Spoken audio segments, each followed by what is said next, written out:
ఈ మెథడ్‌లో ఒక్కసారి ప్రిపేర్ చేయండి. గోకరకాయ ఎప్పుడు ప్రిపేర్ చేసుకున్నా కానీ ఎంతో ఎంతో రుచికరంగా ఉంటుంది. మరి లేట్ చేయకుండా లెట్స్ స్టార్ట్. గోకరకాయ కర్రీ ప్రిపేర్ చేసుకోవడానికి ముందుగా నేను ఒక ప్యాన్ అనేది తీసుకున్నా. ఆ ప్యాన్‌లో ఇప్పుడు ఒక పావు కప్పు వరకు నూనెని వేడి చేసుకొని 2 మీడియం సైజ్ ఉల్లిగడ్డలని సన్నగా కట్ చేసుకొని ఇందులో యాడ్ చేసుకోవాలి. ఇప్పుడు మధ్య మధ్యలో 2, 3 సార్లు కలుపుతూ లో ఫ్లేమ్ పైన మంచిగా వేయించుకోవాలి ఈ ఉల్లిగడ్డలన్నిటివి. లైట్‌గా పచ్చివాసన పోయి కొంచెం రంగు మారుతున్నప్పుడు ఇప్పుడు మీరు చూడొచ్చు. ఈ స్టేజ్‌లో ఒక పావు కేజీ వరకు గోకరకాయని ఈ విధంగా నేను ముక్కలు కట్ చేసుకొని ఇందులో యాడ్ చేసుకుంటున్నా. కొంచెం నేను చిన్నగా కట్ చేసుకున్న ముక్కలు, సో మీ ఇష్టం అనమాట. కొంచెం పెద్దగున్నా ఏం ప్రాబ్లమ్ ఉండదు. గోకరకాయ వేసుకున్న తర్వాత ఇప్పుడు మధ్య మధ్యలో కలుపుతూ ఒక 5 నిమిషాల వరకు ఈ గోకరకాయని మగ్గేంత వరకు మనం వెయిట్ చేయాలి. సో సన్నని మంట పైనే మంచిగా మగ్గించుకోవాలి. ఇప్పుడు మీరు చూడొచ్చు మెల్లిమెల్లిగా రంగు అనేది మారడం స్టార్ట్ అవుతుంది ఈ గోకరకాయది. సో ఎప్పుడు మనం గోకరకాయ ప్రిపేర్ చేసుకున్నా కానీ ఈ మెథడ్‌లో ప్రిపేర్ చేయండి. లాస్ట్‌లో ఒక పొడి కూడా యాడ్ చేస్తాను. దానివల్ల మరింత రుచిగా ఉంటుందన్నమాట.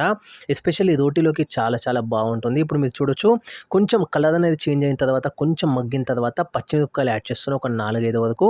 సో పచ్చిమిరపకాయలు అనేది క్వాంటిటీ మీ ఇష్టం అనమాట. ఎక్కువ ఘాటు కావాలనుకుంటే కొంచెం ఎక్కువ యాడ్ చేసుకోవచ్చు మీరు. నేనైతే 4-5 వరకు యాడ్ చేసుకుంటున్నా.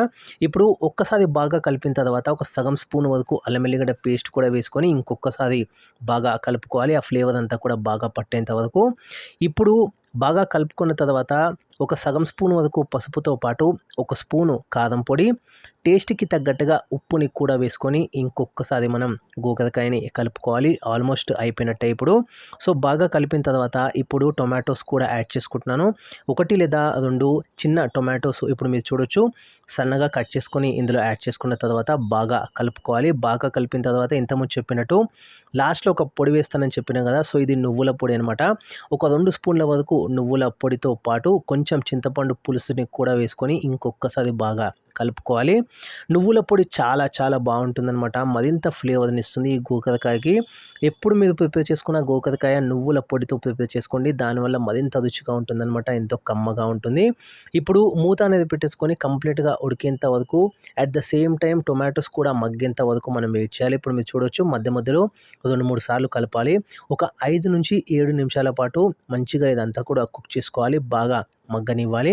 సో కొంచెం వాటర్ అనేది ఉంది. ఎందుకంటే మనం చింతపండు పులుసు యాడ్ చేసుకున్నాం కాబట్టి కంప్లీట్‌గా వాటర్ మొత్తం పోయి డ్రైగా అయ్యేంత వరకు మనం స్టవ్ పైన పెట్టాలి. ఇప్పుడు మీరు చూడొచ్చు ఈ స్టేజ్ అయిన తర్వాత సర్వింగ్ బౌల్‌లోకి తీసుకున్నట్టయితే అంతే మన గోకరకాయ రెసిపీ రెడీ అయిపోతుంది. రోటీలోకి, అన్నంలోకి సూపర్ సూపర్ కాంబినేషన్. వీడియోని నచ్చినట్టయితే లైక్ చేయండి, షేర్ చేయండి, కామెంట్ చేయండి.